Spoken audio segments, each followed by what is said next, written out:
Salut à tous, ici Rim Raymond et voici la première vidéo sur le Bitcoin. Donc vous savez que le Bitcoin a atteint les 100 000 $, donc on se devait de faire une vidéo à ce sujet. Est-ce qu'il reste encore des opportunités? Est-ce que c'est le moment de soulager ses positions? Bref, c'est parti. Tout d'abord, je voulais vous parler du Bitcoin et surtout du cycle dans lequel il s'installe. Il faut savoir qu'au niveau du Bitcoin, on a un cycle, comme la plupart finalement des actifs financiers. On va avoir un halving, un bull run en point haut de cycle, puis on va enchaîner sur un bear market, puis après on va retourner sur un halving, etc., etc. Et donc, toutes ces fréquences de cycle, on peut les découper en plusieurs temps. Donc évidemment, ça sera approximatif, mais c'est intéressant justement de les retenir pour savoir à peu près quand est-ce qu'il faut opérer sur les marchés, garder ses positions ou au contraire les consolider. La fréquence de ces cycles, c'est question de probabilité, vous le savez, les événements passés ne sont pas indicatifs des résultats futurs. Mais c'est toujours intéressant évidemment de connaître ces cycles pour justement arriver à se positionner et arriver à prendre les bonnes décisions, ou en tout cas essayer de prendre des bonnes décisions sur le marché. Ça va refléter uniquement ma propre pensée, donc faites attention à ça, il n'y a pas vraiment de vérité générale sur le marché financier. Vous savez bien qu'un marché peut se retourner plusieurs fois, peut décoller aussi plusieurs fois, donc il faut être attentif à ces analyses techniques pour arriver à compléter ce dont je vais vous parler aujourd'hui. Donc tout d'abord pour les nouveaux, j'aimerais donner la signification de halving, parce que c'est vrai que c'est un terme peut-être un peu flou pour certains d'entre vous qui regardent sur les articles financiers et qui ne savent pas vraiment ce que ça représente. Si jamais vous voulez mettre un premier pied dans ce monde du Bitcoin, c'est intéressant de connaître la signification. Donc c'est parti, halving, qu'est-ce que c'est ?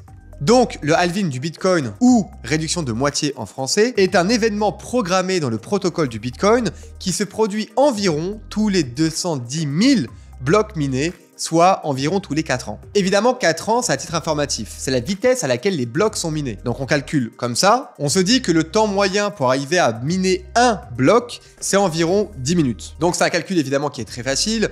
Il nous faut 210 000 blocs pour faire un halving. Donc c'est tout simplement 210 000 fois 10 minutes est égal à 4 ans. Tout simple. Donc pourquoi c'est aussi intéressant de connaître l'existence de l'halving et savoir quand est-ce qu'il apparaît? Parce que ça va être justement un bon timing d'achat historiquement. C'est un événement en fait qui va réduire de moitié la récompense en Bitcoin accordée aux mineurs pour chaque bloc validé. Donc c'est toujours question d'offre et de demande. Si on réduit la quantité d'offres et que la demande cesse de croître, le prix va augmenter. Et ça, c'est très intéressant pour nous parce que vous savez à quel point le marché aime la stabilité. Je vais en parler un peu plus tard justement dans la vidéo, mais c'est intéressant de savoir pourquoi il y a un halving. Et en l'occurrence, le halving, il est conçu pour arriver à limiter l'inflation du Bitcoin et pour assurer que l'offre totale de Bitcoin en circulation ne dépasse jamais 21 millions. Et donc cela fait partie du mécanisme de rareté intégré dans le protocole du Bitcoin, contribuant à son caractère de réserve de valeur. Et donc voilà, si on se pose la question justement comment ça fonctionne, donc il faut savoir que lors du lancement de Bitcoin en 2009, la récompense pour chaque bloc miné était de 50 Bitcoins.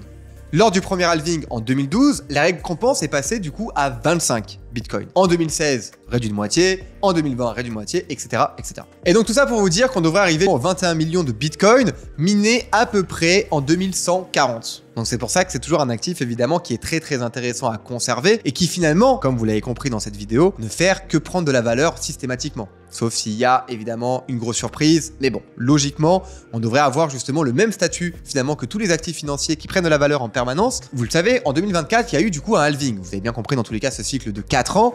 Et donc forcément, on est en plein dedans actuellement. Donc forcément, on devrait aller sur un bull run. En plus, il est encouragé d'une part par toutes ces institutions financières qui sont intéressées par acheter du Bitcoin. Et donc là, je pense que vous voyez exactement là où je veux en venir. Et c'est pour ça que c'est très intéressant justement d'analyser ce qui se passe aujourd'hui avec le Bitcoin. C'est qu'en l'occurrence, le nouveau plus haut est arrivé avant l'halving, ce qui historiquement n'était jamais arrivé. Et donc, il y a plusieurs raisons à ça. L'arrivée évidemment de l'ETF par BlackRock, les ETF spot, notamment sur le Bitcoin, qui ont fait rentrer beaucoup plus d'argent de la finance traditionnelle qu'attendu. L'arrivée par la vocation évidemment de Trump, avec son élection qui a encouragé justement cette montée des crypto-monnaies sur des sommets jamais atteints. Pour une raison très simple, c'est que Trump soutient justement le Bitcoin et veut en faire une réserve. Et donc ce qui est très intéressant, c'est qu'il y a de plus en plus de pays en plus qui sont intéressés justement par cette monnaie numérique. On a le Salvador par exemple qui a décidé d'en faire une réserve aussi. On va avoir par la même occasion les États-Unis probablement aussi qui vont s'y diriger. Et donc en fait la question qu'on peut se poser une fois que Trump sera au pouvoir, c'est est-ce qu'il va tenir ses promesses par rapport au Bitcoin ou est-ce qu'au contraire il sera très très loin, il va faire quelque chose de complètement différent, auquel cas ça va jouer sur la valeur de l'actif. Mais ce qu'il faut arriver à retenir dans cette vidéo finalement, c'est que premièrement, le Bitcoin maintenant a un visage qui est complètement différent de lorsqu'il est arrivé en 2009, où on avait justement un engouement, donc on pourrait arriver à faire des gains très rapidement sur un court terme. Là en l'occurrence, on commence à de plus en plus le réguler, donc forcément c'est plutôt un placement qui va être long terme. Par exemple, à l'image du gold, ou à l'image des indices boursiers comme le Nasdaq, le Dow Jones, etc. etc. C'est peut-être un actif justement où ça va être intéressant de le garder pendant un long moment. Mais le Bitcoin nous apporte aussi une certaine stabilité. Comme on est toujours dans cette recherche aussi d'arriver à diversifier ses investissements, pourquoi pas mettre une partie au niveau du Bitcoin, le garder pendant longtemps. Bien sûr, je peux complètement me tromper, je n'ai pas de boule de cristal pour savoir exactement ce qui va se passer au niveau du Bitcoin, mais logiquement, de par sa nature, il devrait justement continuer de prendre de la valeur au fil du temps. Par rapport à tout ce que je vous ai raconté sur cette vidéo. Donc voilà, j'espère qu'elle vous a plu, j'espère qu'elle vous a donné beaucoup de tips, j'espère aussi que ça va intéresser certaines personnes justement qui ne savaient pas trop comment faire au niveau du Bitcoin, comment se positionner, etc. etc. Je pense que là, vous avez pas mal d'informations justement pour aller regarder un peu plus de documents de votre côté. J'ai voulu garder cette vidéo volontairement courte pour ne pas dégoûter les personnes qui veulent mettre un premier pied au niveau de cet univers. N'hésitez pas à lâcher un pouce bleu, à activer la cloche, à follow la chaîne, bien entendu. Et puis moi, je vous retrouve très vite sur As My Funds.